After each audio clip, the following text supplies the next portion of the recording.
What's going on, my broskiis? My name is Toadskii, back again, here to bring you guys yet another One Piece Treasure Cruise video, and we have a new treasure map that is in store for us today. So I know that we have a lot of new players that are joining due to the Gear 5 celebration.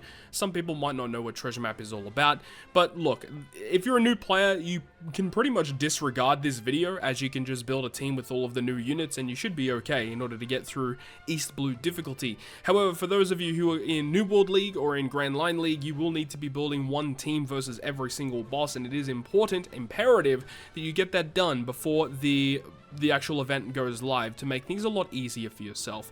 So before we actually get into the breakdown of the treasure map teams, I want to talk about the actual new unit that we're all going to be farming for, which is this baby little Yamato, who is a Psi Fighter Free Spirit. Captain ability, -1 cooldown. Fighter Free Spirit will receive the 1.35 health, 4 times attack, and then a 4.5 times attack if you defeated an enemy in the previous turn, whilst also making Psi Int and recovery slots beneficial. Not an awful free-to-play captain, I must admit.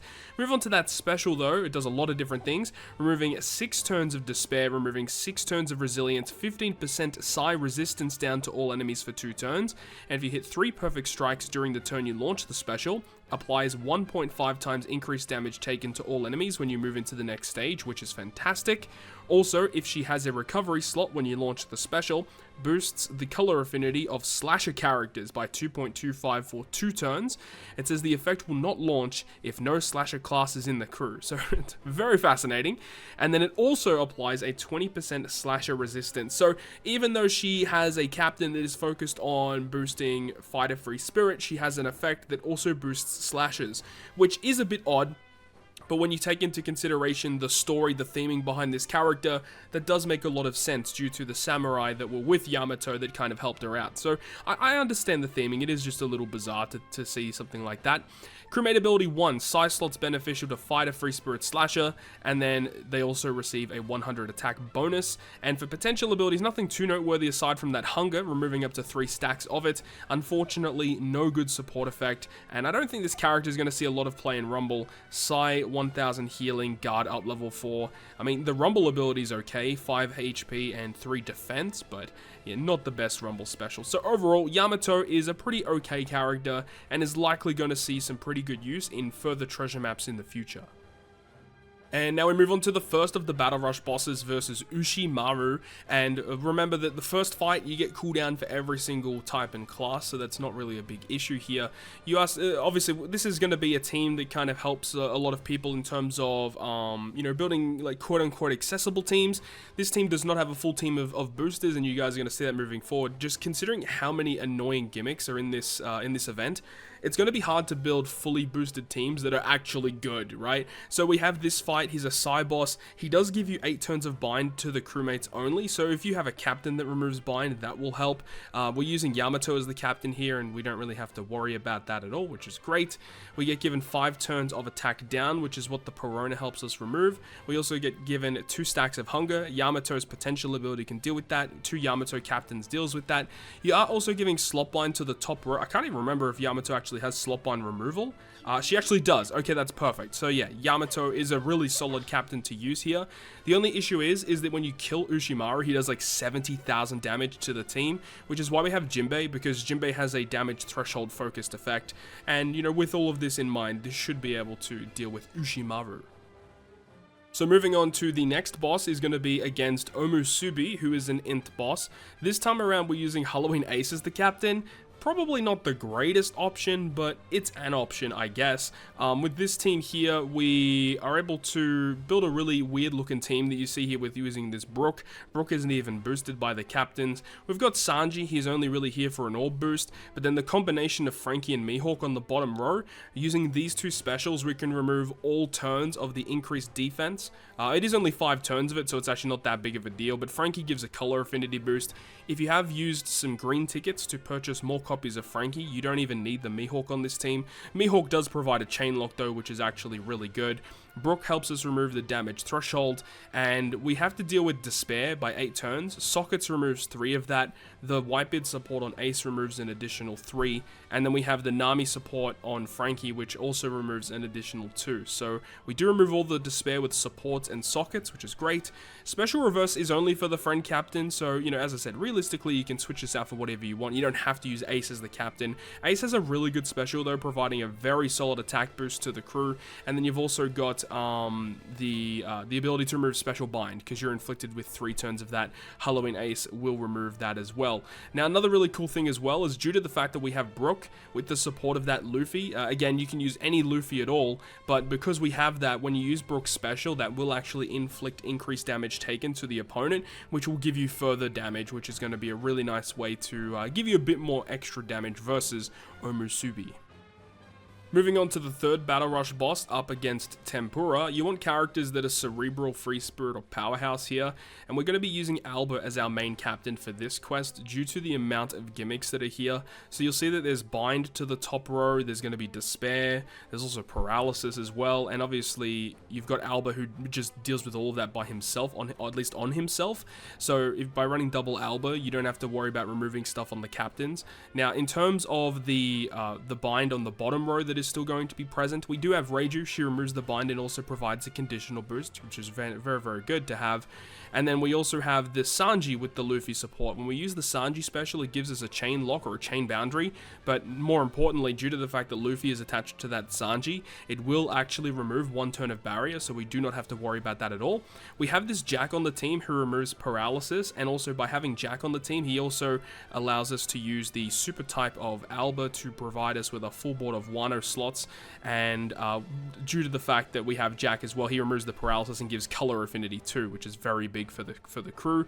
We also have Jinbei, which removes a further couple of turns of paralysis, because it's actually a lot. It's 8 turns of paralysis. It's a lot to remove. And then we also have the support of Kaido attached to Alba, and this is a very good support. It's the free-to-play one that came out during the anniversary, and his support effect says that when you use the special, it's going to give Powerhouse and Driven characters a 1.5 times attack and orb boost for 1 turn, and due to the fact that we have a full board of Wano slots, we're going to have color affinity with Jack and a conditional boost with Reiju, as well as a chain effect with Sanji, and all the team are Powerhouse as well. This is actually a really solid team that should do good damage versus Tempura. And then the final Battle Rush boss is against King. This is a ridiculous Battle Rush boss. There are so many gimmicks. I mean, you can just list it off. 6 turn attack down, 5 turn special blind, 5 turn paralysis, 6 turn damage threshold, 6 turn % damage reduction, 6 turn increased defense. This is just a ridiculous quest. What they want you to do is to use the full Ezo batch, and that will actually deal with this quest. But obviously, not everyone is going to have the Ezo batch, so we're using a team that doesn't really have a lot of boosters, but with Shank's crew we can deal with the special bind. That's fantastic. And of course, when we use their special, depending on what captain we're in, we can either get a color affinity boost or a base attack boost, which is pretty good.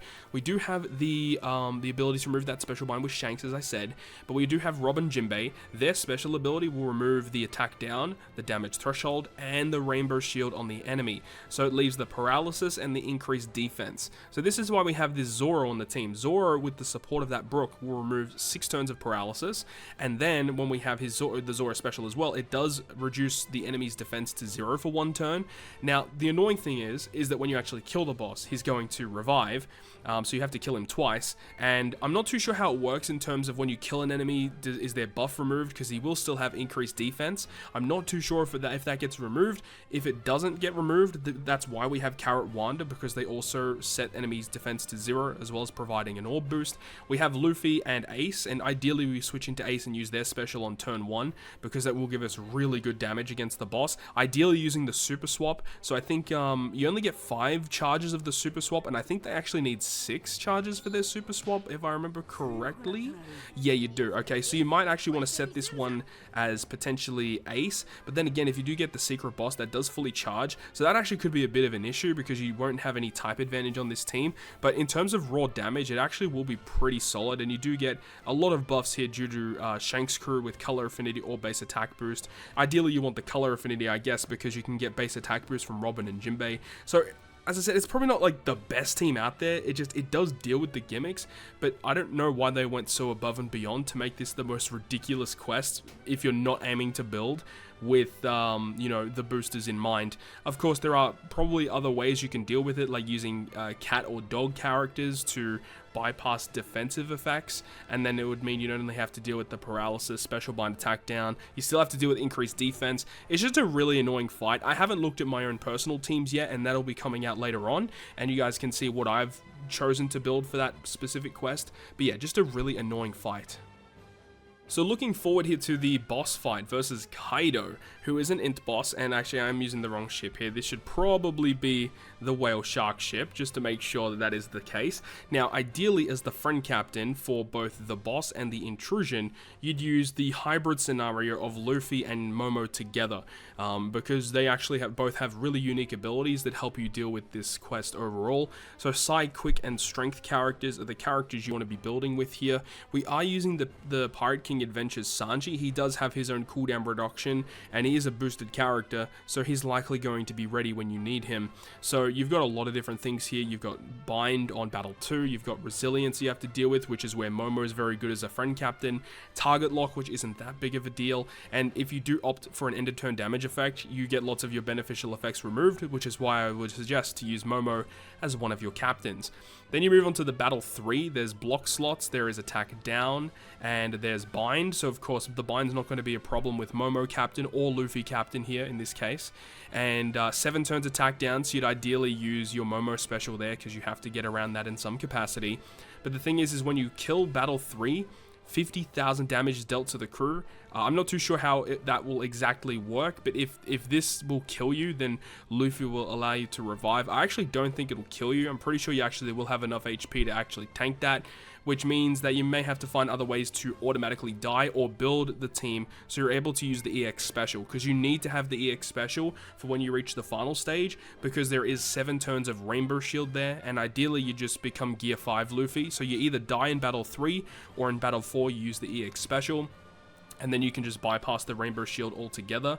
Now, there is still other effects as well, like the increased defense, but the Vivi character here, this treasure map Vivi, she recently got a level limit break, and her ability allows you to remove increased defense up by a bunch of turns, so that's going to be really useful to have.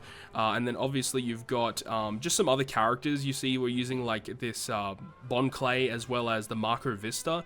These characters both have hunger effects, which allow you to remove a lot of hunger that is inflicted to the team. 5 stacks of hunger is ridiculous amounts.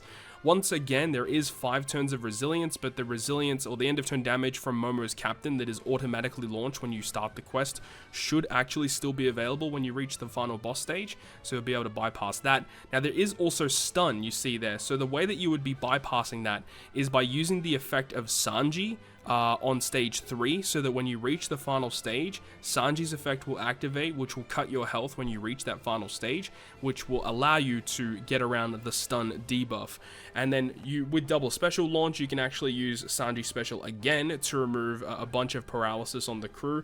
Realistically, you'd probably want that Brook special again to help you remove some additional turns of that paralysis. That's going to be very, very helpful to have.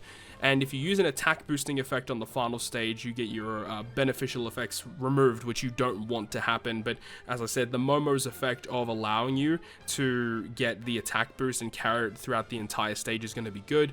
I'm not too sure if I mentioned it, but you'd probably use Momo's Super Type Special on Battle 3 to change the block slots you're given into Wano slots. Depending on your team comp as well, you could have an all-blocking support like that Jinbei attaching to a Free Spirit character. That will allow you to get some pretty good damage output that way versus that fight. So yeah, Kaido has a lot of gimmicks going on, and they're really honing in on using Momo and Gear 5 Luffy. Or at least Momo is definitely the more important character in this quest, I would say. So if you have Momonosuke, I would highly advise to use him in this quest. Double Momo would work pretty well. Momo and Gear 5 hybrid would work well. But I know if you have the max boosters, you'd probably want to be trying to use them as the friend captain with your own Momonosuke instead. And then we move on to the final team, which is versus Yamato. And of course, we can actually test the team that we have here versus the Yamato fight. So that'll be nice to go ahead and trial out versus that little quest there. And that's a really good way to go about it, to build a team. Hopefully it works, test it out. If it works, great, you have your team sorted versus the Yamato fight. If you don't, then you're going to have to try and go back and figure something out in order to get that to work.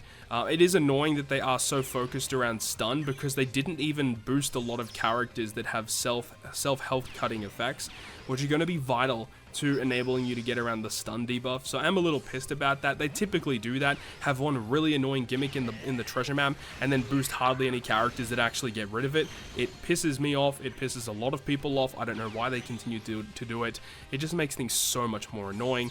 But on this team here that we have, we've got the Bonnie, who's going to be really nice. She gives us some chain boosting effects, which is going to be kind of important when we get to Battle 3, just to ensure that we can have a chain effect that is in that threshold between 3.25 and 4. It is very frustrating that they made it that way, but it's basically focused around the fact that if you have the max booster, he'll give you a 3.5 chain lock, which will fit in that range between 3.25 and 4. But yeah, overall, a very annoying treasure map. This is definitely not a good treasure map to throw on the player base when you're introducing a bunch of new players to the game mode. And of course, East Blue is going to be a lot easier for a lot of people out there, but this is definitely a very annoying treasure map that not too many people are going to be very fond of. Hopefully you enjoyed the video though. I'll bring you guys my teams that I have prepared coming up very shortly within the next day or two. Hopefully you enjoyed the video, and if you guys did, make sure to go ahead and leave a like.